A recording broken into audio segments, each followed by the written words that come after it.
in 7.3, let me just fit to width here for a second. It's where you want to be in your notes. We are going to do an activity together. I'm already seeing a couple people, or at least one person at it, okay? You will want to follow along with me and not work ahead because you'll forget to do a few things and it'll make things a little more interesting and challenging for you. But what we're going to be doing here today is an activity involving a candy machine. So like if you walk into the Eden Prairie Mall over by the food court, if some of you know where that is, or in other malls, okay? When you walk right in the entrance, they have all these candy machines. Throw in a quarter, you turn the dial, and it gives you a bunch of candy, whatever you fancy at that time. We're going to simulate a candy machine that is filled full of Reese's Pieces. When you buy Reese's Pieces, it has 3 different colors in it. Okay? It has yellow, orange, and I believe brown. Okay? So what we're going to do is we're going to actually simulate this machine and look at the distributions and the sampling distributions we get when doing this. Okay? So the first thing that you want to do is I want to get you to this website. So right now in your browser, type in this website, www.rossmanchance.com. Right? So I'm going to do the same thing, and you should probably get to a page like this, or something kind of similar to this page. Okay? So www.rossmanchance. It's right in your notes on the first step. Okay? Now, actually you were okay though. You were actually on the next step, so you're actually a page ahead, which was good. Alright, so now, anyone not here? Alright, let's continue on. Right here it says Rossman Chance Applet Collection. So you see right here, click on this. What it will do is it's just going to take you to another page where these 2 statisticians have put together all sorts of different statistical software applets. Okay? The one that we want to pick is the one that says Reese's Pieces right here under Sampling Distribution Simulations. So we're going to pick Reese's Pieces. So hopefully you get a screen that shows up something like this. You'll see your little candy machine. Okay? So let's stay on your program. Great. I'm glad you closed everything else down. So let's go to these and actually shut them down for me, please. Thanks. That way I know you're staying on task and not screwing around. Yep, you're almost there. Up. Oops, go back. Oh. It's not letting you. You gotta, let's see, hit the Reese's Pieces up there. There we go. Beautiful. Alright, so now, I'm going to go back to my directions here for a second. But what it wants you to do is, first of all, we're going to set up our machine such that we're going to make the assumption that all of the candies in the machine, where the orange candies in the machine make up exactly 45% of the candies. Okay. To do that on our machine, it's very simple. All we have to do is, under probability of orange, I'm going to scroll this up just a little bit. Under where it says probability of orange, we're going to change that from 0.5 to 0.45. Keep your number of candies at 25. Number of samples, please keep at 1 right now. Okay? We'll keep the animation checked for right now. Do not draw a sample quite yet. Because what I want you to do is change this number of orange to proportion of orange. So right here we want to check this to proportion of orange. The reason for it is we're going to start to take a look at the proportion of orange we get in comparison to the population. Okay? The population is 0.45 or 45%. What happens when we draw a sample? So here we go. We're gonna draw one sample. And here's what's neat. If you have the animation on, you can see it's turning. It does all your candies for you. In my one sample, I got 0.48. Okay. How many of you here got 0.48? Okay, only about 3 or 4 people. That's okay. Okay. How many of you got something lower than 0.48? Okay, so it looks like about a third of you. How many of you got something higher than 0.48? Just kind of curious. Anyone get anything lower than 0.3? Higher than 0.6? Taylor, what did you have? 0.68? Taylor? 0.64? 0.64? 0.6? So we had 3 pretty high. Anyone get like 0.32 or 0.36? 0.32? So you can see we're getting all sorts of different outcomes. Okay? So right now on our sheet, all I want us to do, okay, here it says to draw one sample. It says, was our sample proportion of orange candies close to the actual population proportion? Well, my sample proportion, p hat, was 0.48. Okay? Well, this is somewhat close to d equaling 0.45. Okay? It's close. Mine was, but some of you got something different. You know, some of you that were saying like p hat equals 0.32 or 0.64. No. This is not close at all.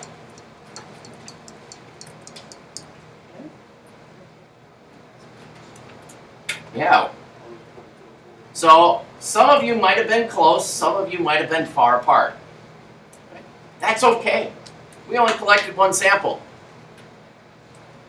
So now in step 3, it says, draw 9 more samples.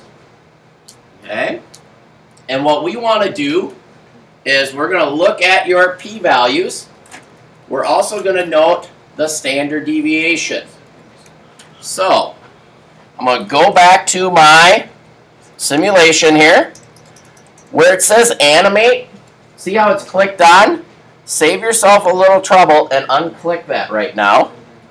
Because when you go to the number of samples 9, it will do it quickly for you. If you keep the animation on, it will take a little bit of time to get 9 of them.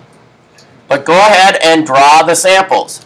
What's really nice is when you hit draw samples, you'll see your total here has now gone to 10.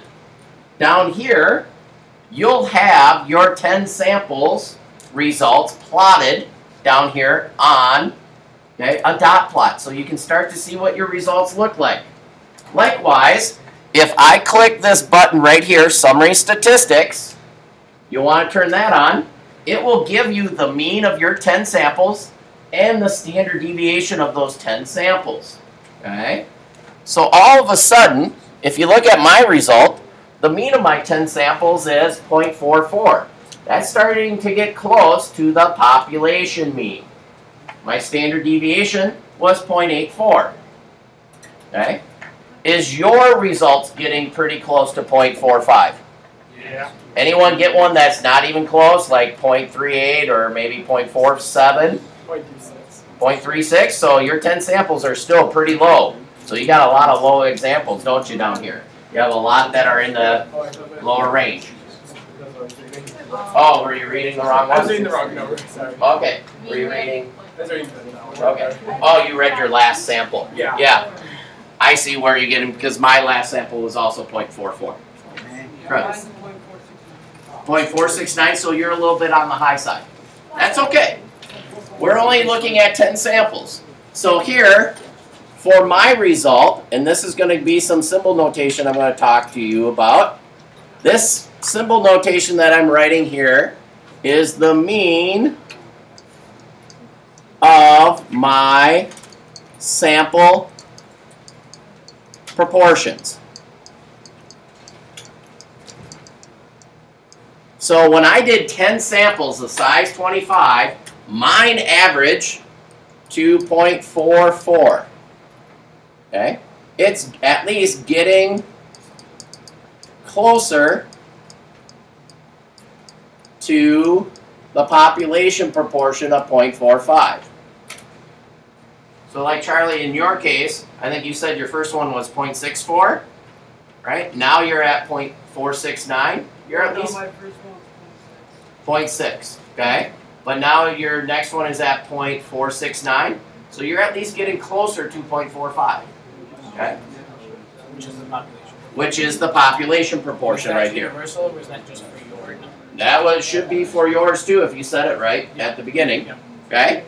My standard deviation, so this is the standard deviation of my sample proportion.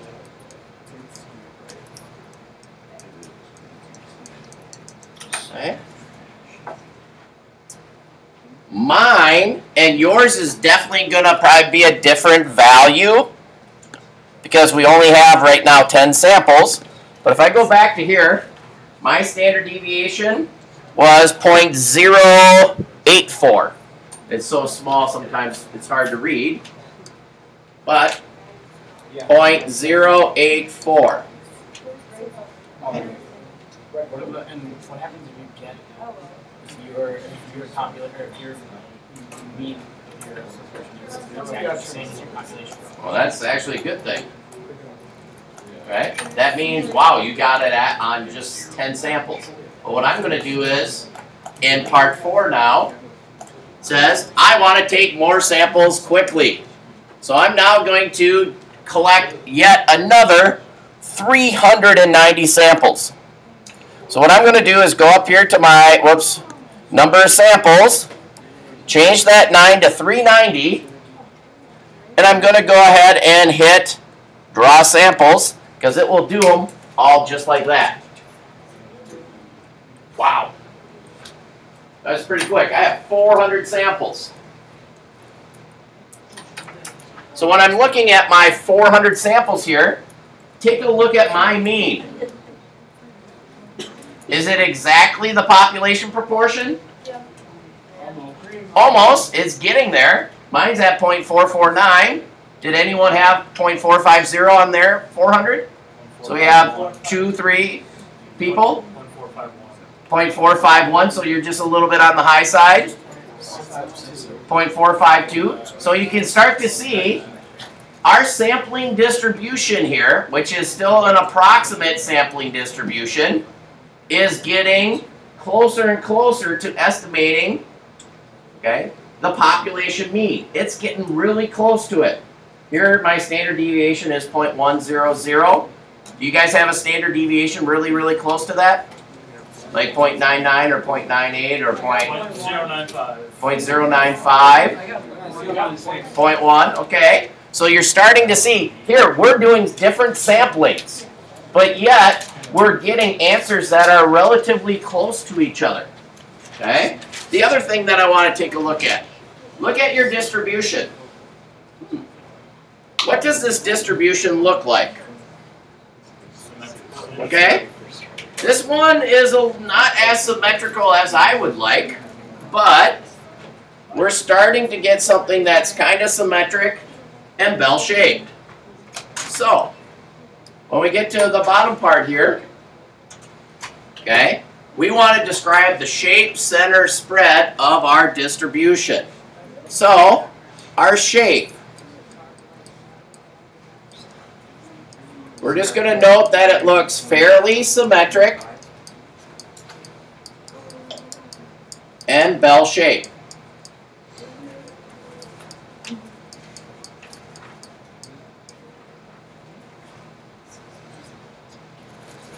The center. Well, the mean of our sample proportion here, mine was 0.449. You might have had 0.451 or 0.452 or even 0.450. It's getting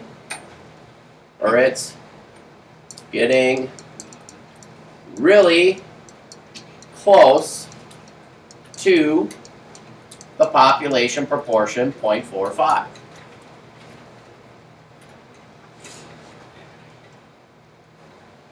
My spread. I'm going to note two measurements of spread here. The standard deviation, which was the average, mine was 0.100. Yours might have been something around there. But I also want to look at the spread of values. What's my high and low here? Oops, sorry. So when I look here, my lowest proportion I got was 0.2. My highest was 0.72. So I'm just going to note that by saying the spread of p hat goes from 0.2 to 0.72. Now yours might be slightly different. Exactly. Okay? You might get exactly the same, which is actually pretty cool. Wow, I like how almost nice and symmetric yours is. Yeah, even yours is getting quite there. Oh my goodness. Yours is almost perfect. Look at ours. That's because you did 100 samples, 100,000 samples. But I like that idea. Okay? We're testing. One group here, and I'm actually going to do something quite similar. And this is something that's really cool. One group said, well, hey, let's have some fun. And instead of doing just 400 samples, they added 99,600 more samples. They did 100,000 samples. If I draw them real quick,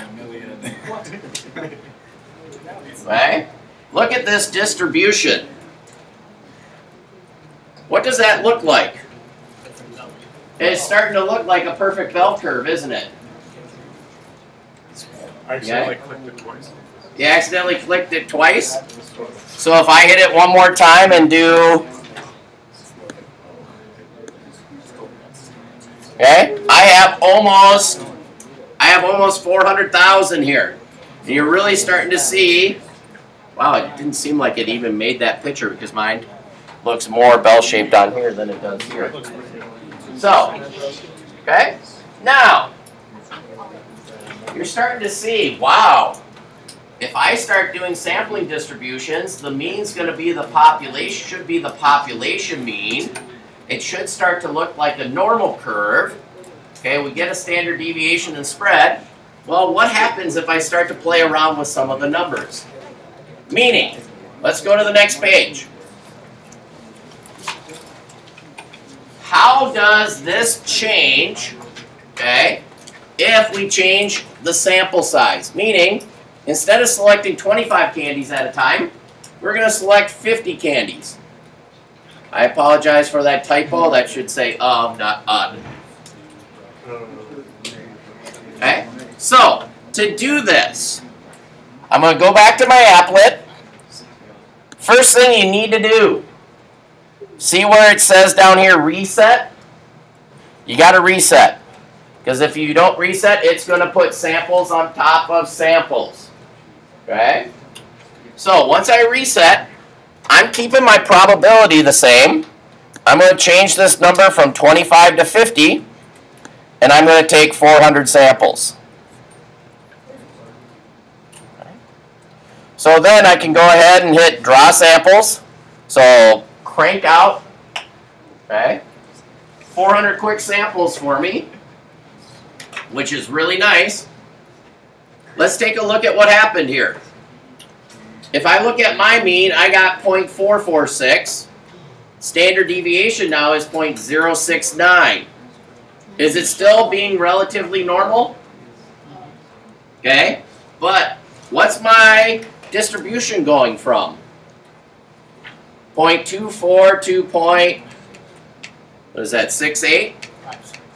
Oh, is it? Oh, let's see, that's 546066. Okay. Yeah, I know. It's so tiny, it's hard to see. Okay? So, let's note some of those things that would have happened. So, the shape.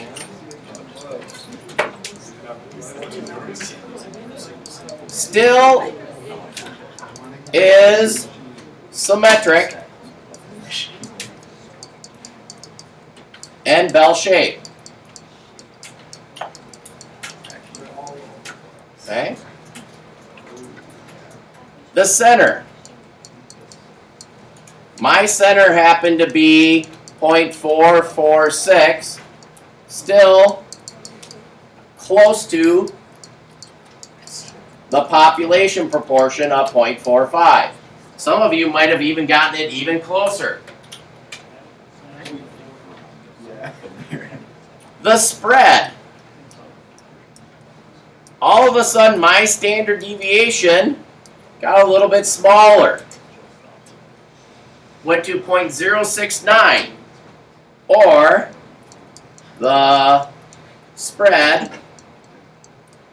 of p hat goes from 0.24 to 0.68. Was it 6.8 or 6.6? I think it was 6.6, wasn't it? Previously, it was 0.20 to 0.72. So it has actually shrunk. Okay? Well, let's think about this. We increased our sample size. Well, what did we learn yesterday about when we increase our sample size? Spread gets smaller. This makes sense. So, as n increases, we increase our sample size. Our sample size, our spread of our sampling distribution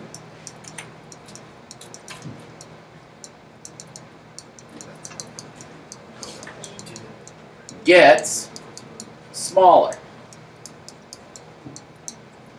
Nice. So if our goal is to try to get more accurate results, ideally we want to collect bigger samples.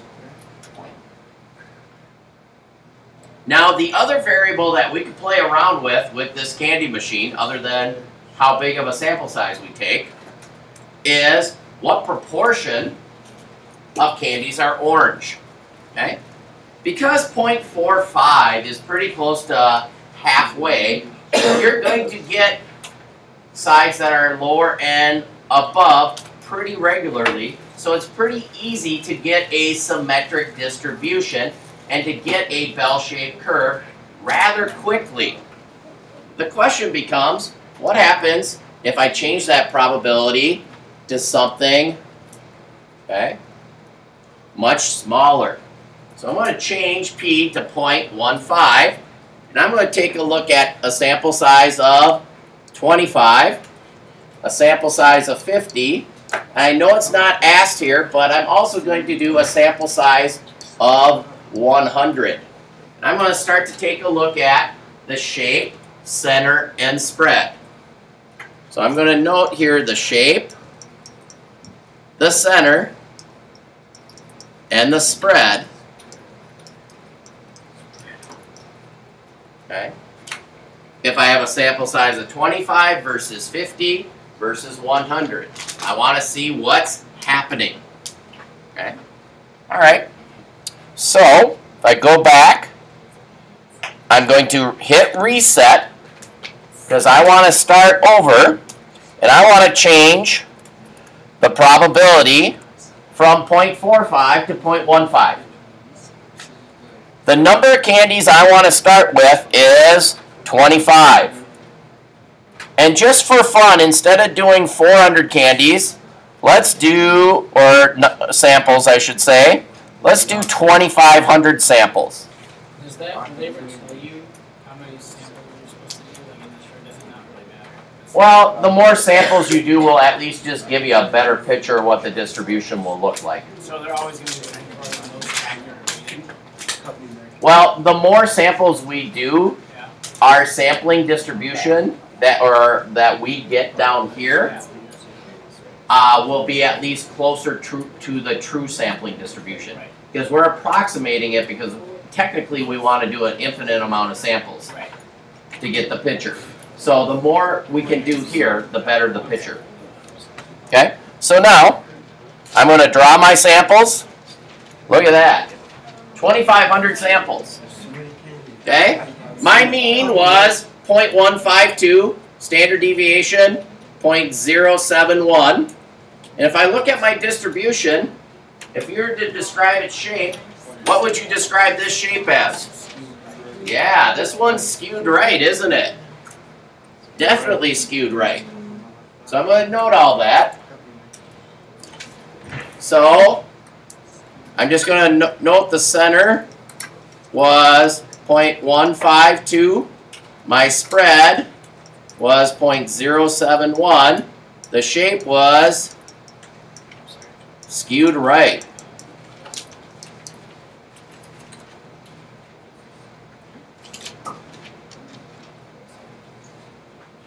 I'm going to repeat the process, but I'm going to change the sample size, or the number of candies I get, to 50.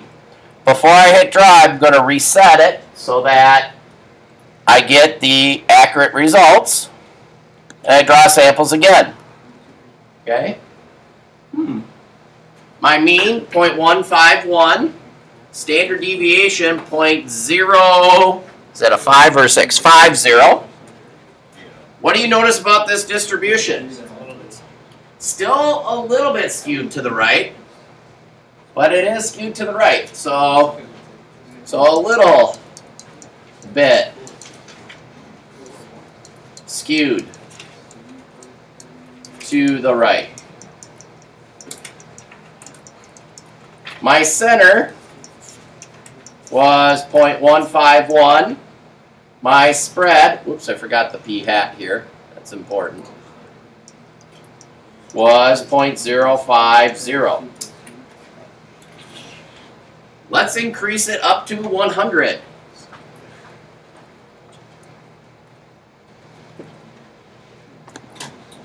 So I'm going to hit reset, change this to 100. And I'm going to go ahead and draw my samples. Okay. My mean, 1.51. My standard deviation, 0.036. What do you notice about that distribution? That one's starting to look fairly normal, isn't it? So all of a sudden we went from skewed right to fairly normal.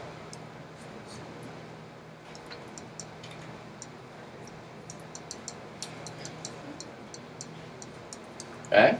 My mean still wasn't it 0.151? Standard deviation, 0.036. So, let's talk about what we see here. Did the center really change? No, but it's still getting darn close, if not the same as the population proportion. What's happening to our standard deviation? It's getting smaller as n gets bigger. We just saw that on the previous one. Your variability is decreasing. So you can think about it like this. As n increases, your variability decreases. Okay? Last but not least, what happens to the shape of your distribution as n increases? Halfway there. Becomes what? Becomes normal. Okay? So the question becomes, how many samples do you have to take in order for it to be approximately normal? Taylor? I have a question. Yes. So for the center, are we putting what we get in the blue, or are we putting what we get in the graph where it says mean? In the graph. Oh, okay. You want to use, this is just the most recent sample. This is the average of all the samples, and that's what you want, is the average of all the samples. Thank you. Yep. All right, so we're actually done doing the simulation with the Reese's Pieces, so you can go ahead and shut your Chromebooks down. Right? Are we gonna have to test? What's that? Are we gonna be able to do We some tests? did it. We did The it. simulation? You won't be doing the simulation on it. I won't We actually. did it. One in every 10,000 chance that they would get something other than orange. They just got their first No. Okay? The whole idea of the simulation was to show you why certain things work the way they do, which we're going to summarize here. Okay? So now, this whole activity hopefully helps you summarize the following. When we're looking at a sampling distribution of a sample proportion, okay? We were taking sample proportions. We're looking at its distribution. Here is basically what we saw. First of all, we saw that when we started collecting many, many samples, the mean of the sample proportion was equaling the population proportion. Sweet. That makes life a lot easier. So I don't have to try to estimate it. I know that it should equal the population proportion in the long run. Now, the second part is we actually have a formula for the standard deviation. We notice that the standard deviation got smaller based on the sample size. If you look at this formula, look at what you're dividing by. N. N's your sample size.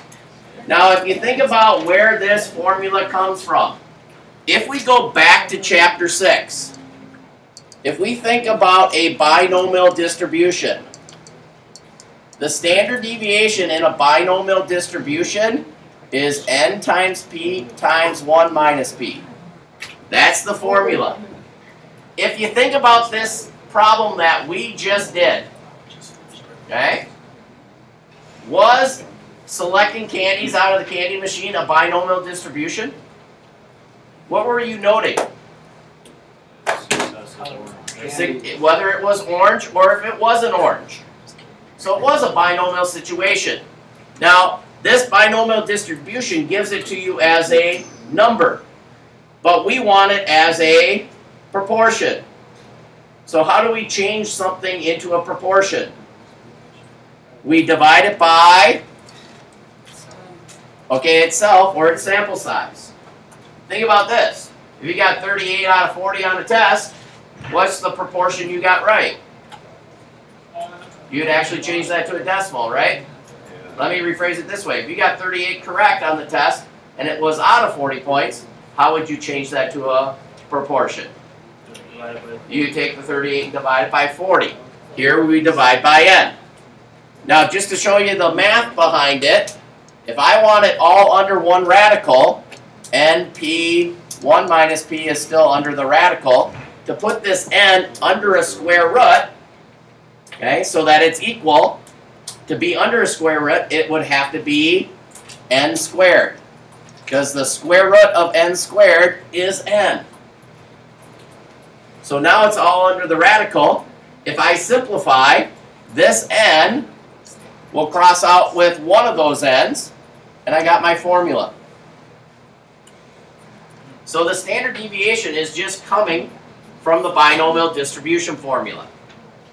Okay. Now, one of the things, if you remember with the binomial distribution using the standard deviation, this 10% condition has to hold true. So you just need to verify that your population is greater than or equal to 10 times your sample. Why are his teeth curved? The last thing that we saw at the very end, when we were looking at the shape of the distribution, skewed to the right, all of a sudden normal, goes back to how do we show something that's binomial being approximately normal. If we can show that the number of successes and the number of failures are greater than 10, then it becomes approximately normal. Okay? If I go up here, and I go back to this problem here, here I had a sample size of 25. 15% of those should be orange. So 15% of 25, if I go n times p there, so 25 times 0.15, That's only 3.75. That is not greater than 10. That's why this is not normal. Likewise here at 50. When we go 50 times 15%, that's only 7.5. That is not greater than 10. Not normal. But when we get to 100, 100 times 15%, that's 15. That's greater than 10. That meets that condition. Hence why it was fairly normal. Okay? Awesome. Alright, so let's put it all together here in this example problem on the next page. Whew. We're almost home.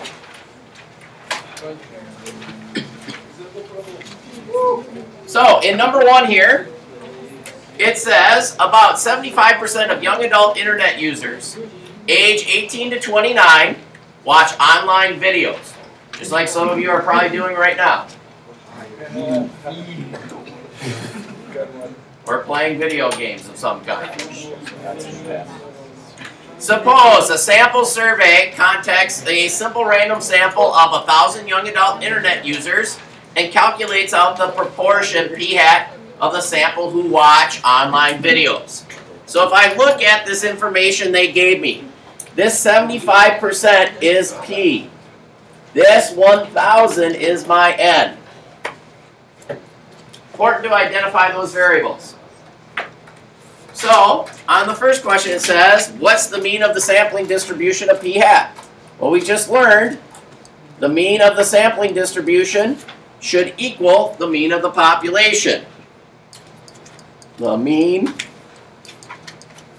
of the sampling distribution should equal the population proportion. So in this case, it should equal 0.75.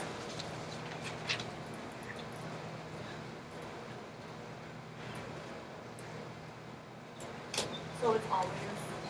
Yeah. Yep. Like every problem. Every problem that involves a proportion, yes.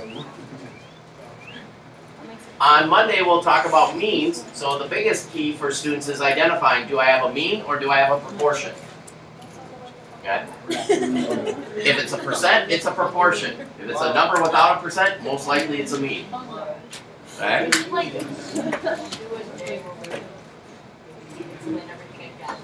So that's what I try to do. That's why I try to do 2 review days. Yeah. Okay? B, find the standard deviation of the sampling distribution of p hat. Alright, standard deviation of p hat, according to our formula, p times 1 minus p, all over n. So it's calculator time. Square root, 0.75 times 0.25, divided by 1,000. And I want to take the square root of that.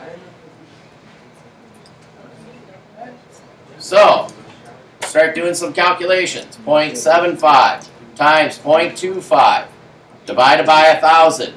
So I do everything under the square root first. Yes, you'll get a decimal even that small. Yes, e to the negative 4. That's a very small decimal, but I still got to take the square root of it. So square root, my answer. So my standard deviation is about 0.037. I'm sorry, 0.0137. Forgot the 1 there for a second. So if we think about this, my sampling distribution should have a mean of 75% or 0.75. It's going to vary by 0.0137 or it's going to vary by about 1.47% on average. Okay? It does ask you to check that the 10% condition is met. So, is our population greater than 10 times our sample? Meaning, is our population greater than 10 times 1,000, and 10 times 1,000 is 10,000. So what's our population here? 10,000 what? Video games? Of young adult internet users. Young adult internet users. Do we have at least 10,000 young adult internet users? Yeah. So, we would say yes. It is safe to say there are at least 10,000 young internet users.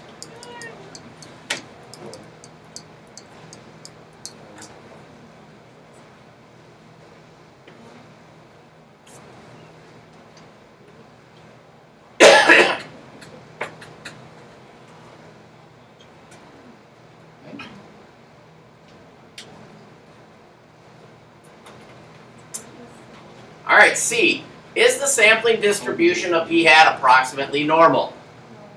Well, check to see if the normal conditions are met. So, is n times p greater than or equal to 10 and n times 1 minus p greater than or equal to 10? Meaning, is the number of successes and number of failures that we would expect to get both greater than or equal to 10? Well, 1,000 times 0.75, that's 750. That is 1,000 times 25, or 0.25, 250. They're both greater than or equal to 10. So yes, our normal conditions are met. So those are the two things you always have to check. Yep. Population greater than 10 times the sample, and is n times p and n times 1 minus p both greater than or equal to 10? That will give you the normal piece. Just out of curiosity, what is the one coming from? Probability of failure, As opposed to probability of success, since you have two outcomes. Yep. All right, this is an interesting question. It says, if the sample size were 9,000 rather than 1,000, how would this change the sampling distribution of p hat? So, going from 1,000 to 9,000 is how many more times bigger? Okay? This is 9 times bigger. Okay? So you have changed n. And I'm going to put this in parentheses, meaning n is 9 times bigger. Does that impact your mean? Yes. How do you find the mean? It's just equal to what? P. So that stays the same. Okay. However, when we talk about the standard deviation, we think about that formula, P, 1 minus P, divided by N. Ooh. If it's 9 times bigger, you're now dividing by 9, or you're dividing by 9 times more. However, where's that 9 located? It's located under what? Square root. A square root. What's the square root of 9? 3. So you're really dividing the standard deviation by 3. So the standard deviation is only 1/3 the size. So you basically have cut the standard deviation by 1/3 of its size. So it took 9 times as much. You went 1,000 to 9,000 people, allows your variability to decrease to 1/3 its size. Think about it like this. Since this n is under the radical and it's in the denominator, this is how, as n increases, your variability decreases by a factor of 1 over the square root of n. So if you want to cut a standard deviation in half, you actually have to increase the sample size by 4 times the amount. Because the square root of 4 is actually 2, now this fraction is 1/2.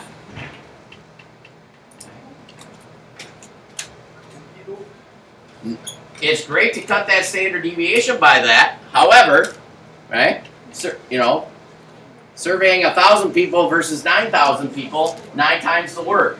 But so in the grand scheme of things, is that this third of your, is cutting your variability by a third of work is that amount of work? Exactly. Yes. Sometimes it might be, sometimes it might not be. Okay? It depends how companies will have to weigh, is it cost effective doing that? Okay? Now, turn to the next page, and what I want you to do on this number 2, go halfway down to where the 3-hole punch is in the middle, draw a line right at that middle 3-hole punch. So draw a line right at that middle 3-hole punch, and I'd like you to write this down because this is one additional piece that I want to do. Okay? So this is a continuation of number 1, hence why I wrote 1e. What's the probability of getting a sample proportion bigger than 0.77 from a sample of 1,000 internet users? Because now that we know what our sampling distribution looks like, we can now start to calculate the probabilities of getting results that are different than that of the population and figuring out, how rare is my sample result actually, or how rare is my result that I get compared to the population? Am I getting something that's what I would expect to happen, or am I getting a result that shouldn't happen hardly at all? Because that's going to help us later on to use sample statistics to make judgments about populations or assumptions about populations. All right, so if I think about this one, from the last page, I know that the mean of my proportion was 0.75. I also knew that the standard deviation was 0.0137, and I know that it was approximately normal since my conditions were met. So if I think about what I'm trying to find here, well, I know that the mean is 0.75. My sampling distribution is 0.77. I want to know, I should say my sample is 0.77. I want to know what's the likelihood of getting that sample of 0.77 or bigger. You got it. Thanks, Asher. Didn't I say a long time ago when we were doing Chapter 2, learn z-scores? Because it comes back in full force in Chapter 6, 7, 8, 9. Luckily, you stop at 9, but 10, 11. It just keeps on coming. So I'm looking at what's the probability that p hat is greater than 0.77. Attention, students and staff, this is a drill. Again, this is a drill. Please follow your lockdown procedures immediately. Alright, so, coming back to this, we just want to calculate out the z-score. So, again, z-score, my score, 0.77 minus the mean, 0.75. Divided by the standard deviation, 0.0137. So, calculator time. 0.77 minus 0.75 divided by 0.0137, 0.146.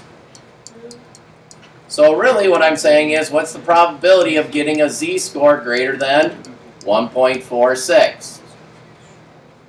So what I can do now is go normal CDF from 1.46 standard deviations to 999. So second VARS, normal CDF, 1.46 to 999.072.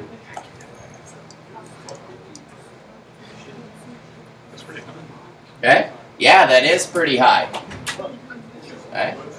So our result, or getting a sample result of 77% or more, would happen about 7% of the time.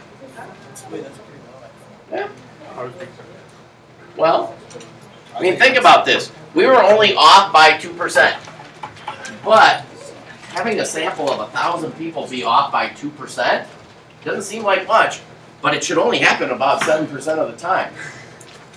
So that tells you, wow, when you collect samples of like even 1,000 people or several thousand people's, the accuracy of it's gonna get pretty darn good. All right.